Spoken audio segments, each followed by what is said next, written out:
सभी को नमस्कार। आज हम लोग नौवीं कक्षा के सेमुषि प्रथमो भागा इस पुस्तक के पाठ 2 को पढ़ेंगे, जिसका शीर्षक है स्वर्ण काकः सोने का कौवा। यह पाठ श्री पदम शास्त्री के द्वारा विरचित विश्व कथा शतकम इस कथा ग्रंथ से लिया गया है। किस ग्रंथ से लिया गया है? विश्व कथा शतकम। इस ग्रंथ में विविध राष्ट्रों में व्याप्त 100 लोक कथाओं का वर्णन है। इसीलिए ग्रंथ का नाम है विश्व कथा शतकम। विश्व मतलब संसार, कथा मतलब कहानी, और शतकम मतलब 100। यानी इस पुस्तक में 100 कहानियों का संग्रह है।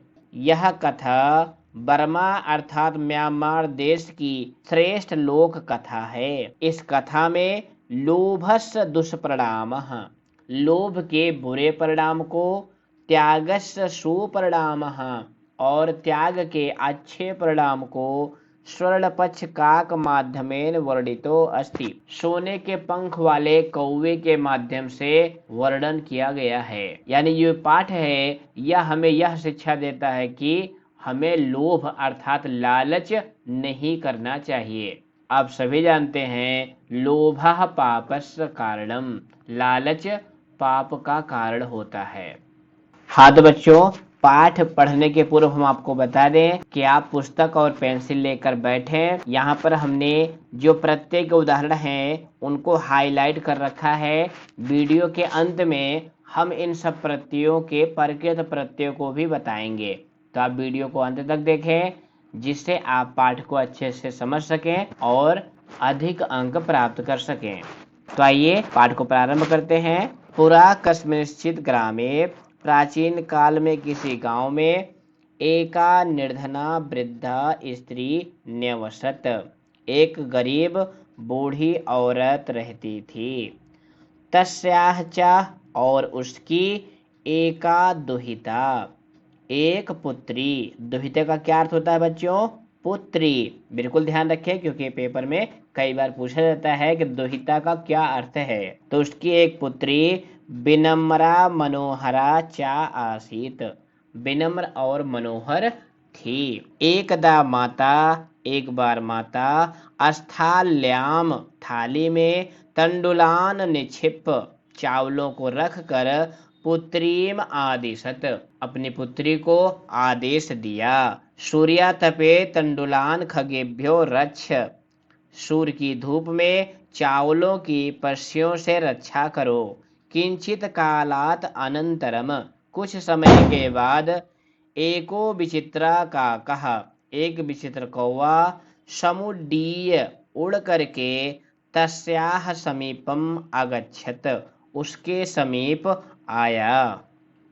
ये देखिए बच्चों, चित्र में एक बालिका चावलों की रक्षा करते हुए बैठी है और एक विचित्र कौवा उसके समीप में आया है और वो चावलों को खा रहा है। आगे देखिए, ना एतादृशः, इसके जैसा नहीं। स्वर्णपक्षो, सोने के पंख वाला, रजत चंचू, चांदी की चोंच वाला, स्वर्ण काकः तया पूर्वम दृष्टा, सोने का ऐसा विचित्र कौवा उस बालिका के द्वारा पूर्व में नहीं देखा गया था। तम, उसको अर्थात उस कौवे को, तंडुलान खादंतम चावलों को खाते हुए, हसंतम चा और हंसते हुए, बिलोक देख करके, बालिका रोदितुम आरब्धः बालिका ने रोना प्रारंभ कर दिया। तम निवारयन्ती, उस कौवे को हटाती हुई, सह प्रार्थयत उस बालिका ने प्रार्थना की। तंडुलान माँ भर्षय, चावलों को मत खाओ। मदीया माता, मेरी माता, अतीव निर्धना वर्तते, अत्यंत गरीब हैं। स्वर्णपक्षः काकः प्रोवाच, सोने का कौवा बोला, माँ शुचः, शोक मत करो। सूर्योदयात प्राग, सूर्योदय से पहले, ग्रामात वही, गांव के बाहर, पिप्पल वृक्षम अनु, पीपल के वृक्ष के समीप में, त्वया आगंतव्यम, तुम आ जाना। अहम तुभ्यम तंडुल मूल्यम दास्यामि, मैं तुम्हें चावलों का मूल दूंगा। पर हर्षिता बालिका, प्रसन्नचित्त हुई बालिका, निद्राम अपि ना लेभे, निद्रा को भी नहीं प्राप्त हुई। यहाँ पे परहर्षिता विशेषण है, बालिका विशेष है। आगे देखिए, सूर्योदयात पूर्वम एव, सूर्योदय से पूर्व ही सह वह बालिका तत्र उपस्थितः, वहां पर पहुंच गई। वहां पर कहां पर? उस पीपल के वृक्ष के समीप में। वृक्षस्यो ऊपर बिलोक साचा, और वह पेड़ के ऊपर देखकर आश्चर्यचकिता संजाता, आश्चर्यचकित हो गई।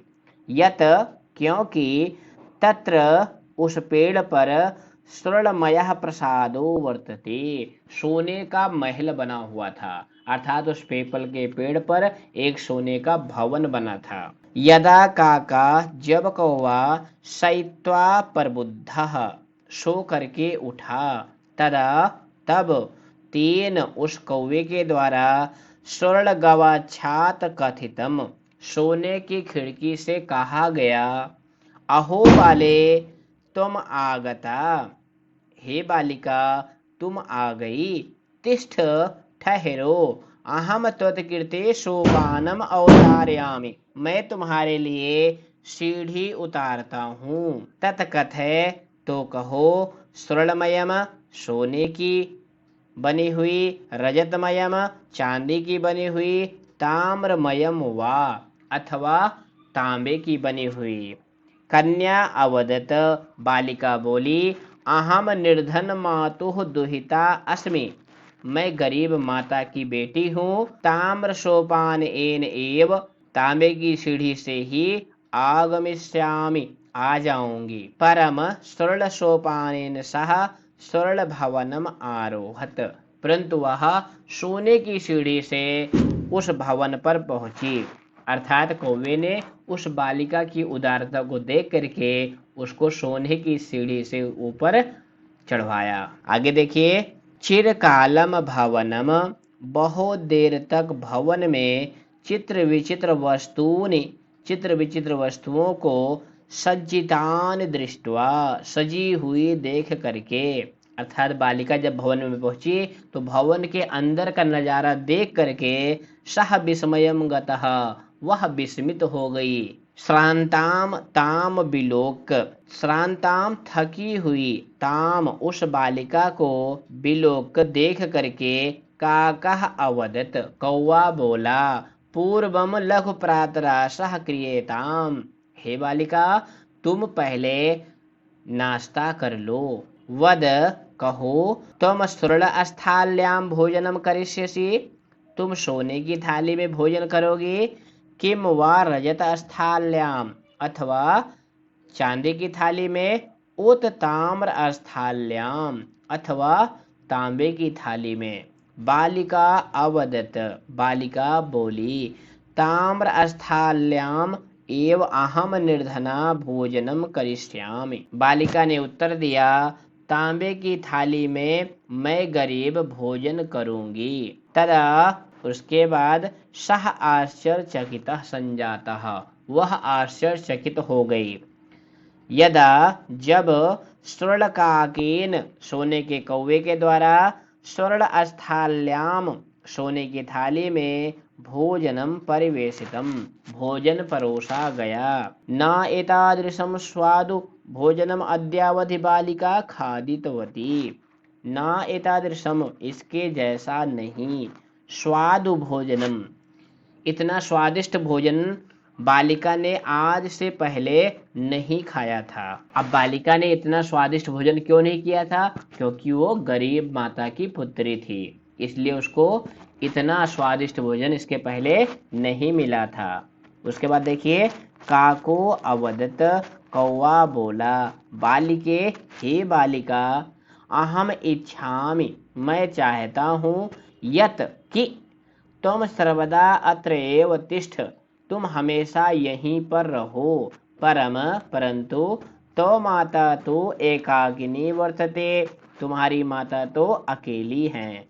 अतः, इसलिए, तुम शीघ्रम एव स्वगृहम गच्छ, तुम शीघ्र ही अपने घर जाओ। इत उक्त्वा ऐसा कहकर काकः कौवे ने कर्षा अभियंत्रात कमरे के भीतर से तिस्राह मंजूषाह निसार्य 3 मंजूषा को निकाल कर ताम प्रति अवदत उस बालिका से फिर बोला, बालिके हे बालिका यथेच्छम गृहाण इच्छा अनुसार ग्रहण करो मंजूषाम एकाम एक मंजूषा को अपनी इच्छा अनुसार ग्रहण करो। लघु तमाम मंजूषाम परिग्रह सबसे छोटी मंजूषा को ग्रहण करके बालिकया कथितम बालिका ने कहा, इयत एव मदीय तंडुलानाम मूल्यम इयत एव इतना ही मेरे चावलों का मूल्य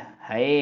यानी बालिका ने उसके मन में बिल्कुल भी लालच नहीं आया और वह सबसे छोटी मंजूषा को लेकर कहा कि मेरे चावलों का मूल्य इतना ही है।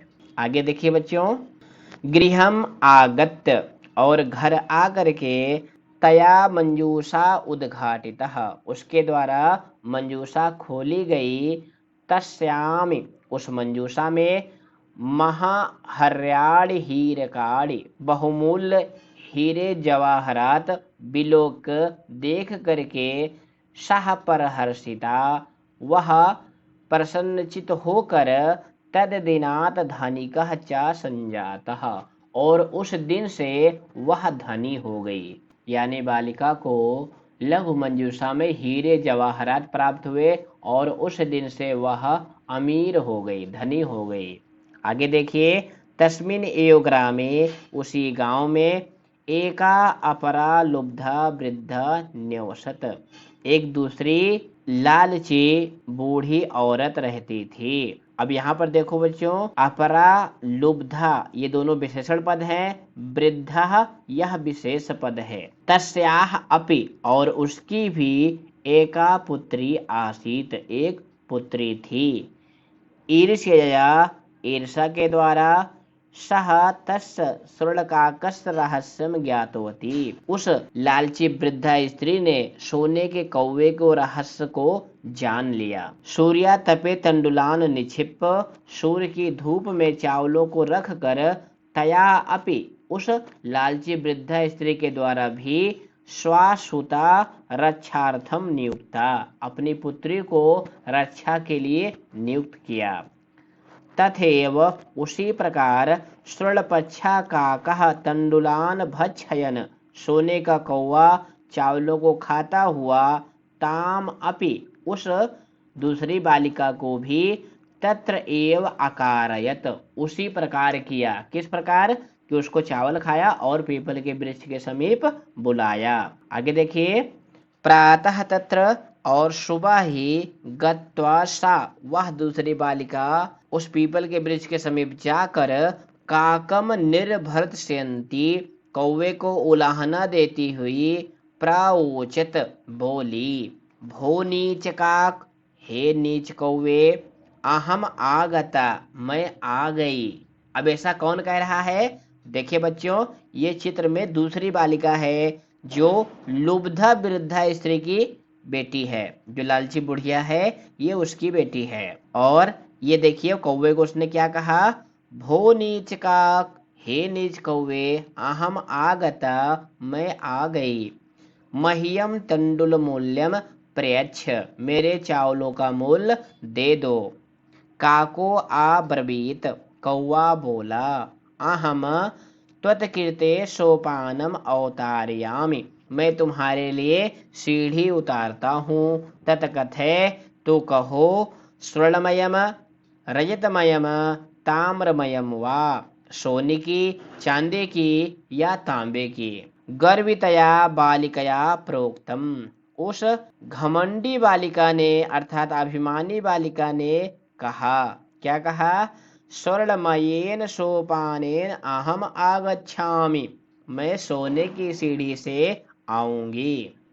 परंतु स्वर्णकाकः तत्कृते सोने के कौवे ने उसके लिए ताम्रमयम सोपानम एव प्रायच्छत तांबे की सीढ़ी को ही दिया। स्वर्णकाकः ताम भोजनम अपि, सोने के कौवे ने उसको भोजन भी ताम्र भाजने एव अकारयत, तांबे के बर्तन में ही करवाया। आगे देखो बच्चों, प्रतिनिवृत्त काले, लौटते समय स्वर्णकाकेन, सोने के कौवे के द्वारा, कक्षा अभियंत्रात, कमरे के भीतर से, तीसरा मंजूषा, तीन मंजूषा अर्थात पेटी, तत्पुरः समुत्क्षिप्ताः, उसके सम्मुख रख दी गई। लोभाविष्टा सा, लालची उस बालिका ने, बृहत्तमाम मंजूषाम गृहीतवती, जो सबसे बड़ी पेटी थी उसको ले लिया।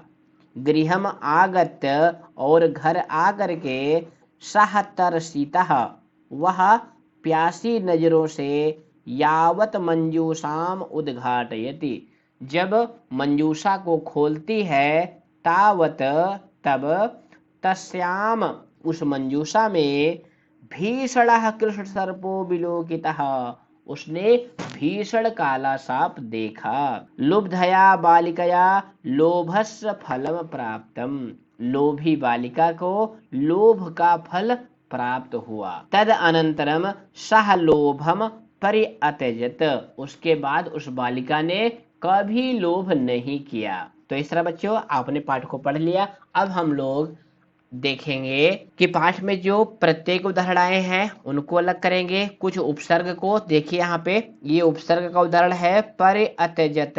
अब इसको अलग करेंगे तो यहाँ पे पर उपसर्ग है और उसके बाद अत्यजत क्रियापद है। तो आप ये भी नोट कर लें कॉपी में, क्योंकि उपसर्ग भी आपके सिलेबस में आता है, पर प्लस अत्यजत। अब उसके बाद ऊपर से हम लोग प्रत्यय को देखेंगे। तो पहला प्रत्यय का उदाहरण आया हुआ है निक्षिप। तो निक्षिप का प्रकृत प्रत्यय विभाग कैसे करेंगे? नि उपसर्ग है, छिप धातु है और ल्यप प्रत्यय है। नि, छिप और ल्यप। नोट कर लिया? बहुत अच्छे। उसके बाद दूसरा उदाहरण है समुड्डीय। समुड्डीय में सम उपसर्ग है और डी धातु है। डी का अर्थ होता है उड़ना और लेप प्रत्यय है। कौन सी प्रत्यय है बच्चों? लेप। लेप प्रत्यय का या जुड़ता है। प्रत्यय लेप है लेकिन जुड़ता या है। लेकिन जब धातु के पहले उपसर्ग लगा होता है तभी लेप प्रत्यय होती है। अगला देखिए प्रत्यय का उदाहरण क्या आया हुआ है? दृष्टा। दृष्टा में बच्चों कौन सी प्रत्यय है? कैत प्रत्यय है। दृश्य धातु है और कैत प्रत्यय है। कैत प्रत्यय भी आपके सिलेबस में है। उसके बाद रोदितुम। रोदितुम में कौन सी प्रत्यय है? देखते ही आप लोग जान गए कि तुमुन प्रत्यय है, लेकिन मूल धातु में बच्चे गलती कर देते हैं। तो मूल धातु है रुद, रुद धातु है और तुमुन प्रत्यय है। तो बिल्कुल आप इसको इसी तरह से नोट कर लें। इसके बाद परहर्षिता। अब इसमें कैत प्रत्यय है, क्योंकि कैत प्रत्यय का ता जुड़ता है। तो इसका प्रकृत प्रत्यय का विभाग करेंगे तो क्या लिखेंगे? प्रा उपसर्ग, हर्ष धातु और कैत प्रत्यय। प्रा उपसर्ग, हर्ष धातु और कैत प्रत्यय। उसके बाद उपस्थिता में भी कैत प्रत्यय है। उप उपसर्ग है, अस्था धातु है और कैत प्रत्यय है। नोट करते चले रहे हैं साथ साथ में, बिल्कुल। उसके बाद बिलोक। बिलोक प्रथम पाठ में भी आया हुआ है, जिसमें बी उपसर्ग है और लोक्री धातु है। कौन सी धातु है? लोक्री, जिसका अर्थ होता है देखना और ल्यप प्रत्यय है। इसके बाद संजाता। संजाता में भी कैत प्रत्यय है, सम उपसर्ग है और जन धातु है और कैत प्रत्यय है। सैत्वा। ये सैत्वा आपके मॉडल पेपर में आया हुआ है। तो इसमें सी धातु है और कत्वा प्रत्यय है। सी धातु, कत्वा प्रत्यय। तो आप बिल्कुल प्रत्यय को याद करते चलें। आगता। आगता में आ उपसर्ग है और गम धातु है। गम का क्या अर्थ होता है? जाना और कैत प्रत्यय है। कौन सी प्रत्यय है? कैत। उसके बाद दृष्टवा। दृश्य धातु, कत्वा प्रत्यय। बिलोक का हम लोग ऊपर लिख चुके हैं। इसके बाद जो अगला उदाहरण है खादितवती, ये बहुत महत्वपूर्ण है। इसमें कतवतु प्रत्यय है, खाद धातु है और कतवतु प्रत्यय है। कौन सी प्रत्यय है? कतवतु। उसके बाद उक्त्वा, उक्त्वा में वच धातु है और कत्वा प्रत्यय है। कौन सी धातु है? वच। वच मतलब कहना या बोलना। कत्वा प्रत्यय है। परग्रह, परग्रह में परा उपसर्ग है और गरह धातु है। गरह धातु, ध्यान दीजिए बच्चों, प्रत्यय जुड़ने के बाद गिरी हो गया है, लेकिन मूल धातु है ग्रह और लेप प्रत्यय है। कौन से प्रत्यय है? लेप। उसके बाद कथितम, कथ धातु है और कैत प्रत्यय है। कथ धातु, कैत प्रत्यय। इसके बाद है आगत्य, आगत्य में आ उपसर्ग, गम धातु और लेप प्रत्यय। इसके बाद बच्चों ज्ञातवती, ये ज्ञातवती जो उदाहरण है ये बहुत महत्वपूर्ण है। ज्ञा धातु और कतवतु प्रत्यय। कौन से प्रत्यय? कतवतु। उसके बाद नियुक्ता, इसमें नी उपसर्ग है, युज धातु है। कौन सी धातु है? युज और कैत प्रत्यय है। इसके बाद गृहीतवती, ये भी बहुत महत्वपूर्ण है क्योंकि कतवत प्रत्यय जितने भी उदाहरण हैं ये बहुत महत्वपूर्ण हैं। तो गृहीतवती में ग्रह धातु है और कैतवत प्रत्यय है। तो यहाँ पे बिल्कुल ध्यान दीजिए, धातु ग्रह है लेकिन जुड़ने के बाद गिरी हो जाता है, तो आप इसका ध्यान रखें। उसके बाद तर्षिता, इसमें तर्स धातु है और कैत प्रत्यय है। विलोकिता में वी उपसर्ग है, लोकृ धातु है और कैत प्रत्यय है। उसके बाद प्राप्तम, इसमें प्रा उपसर्ग है और आप धातु है। आप का अर्थ होता है प्राप्त होना और कैत प्रत्यय है। तो इस तरह से आप पाठ पढ़िए, साथ ही साथ पाठ में आए हुए संधि और प्रत्यय उदाहरण को भी नोट करिए। इस पाठ के प्रश्नोत्तर को हम लोग अगली वीडियो में करेंगे। तो फिर मिलेंगे अभ्यास वाली वीडियो में। सर्वेभ्यो नमो नमः, पुनर्मिलामः, धन्यवादः।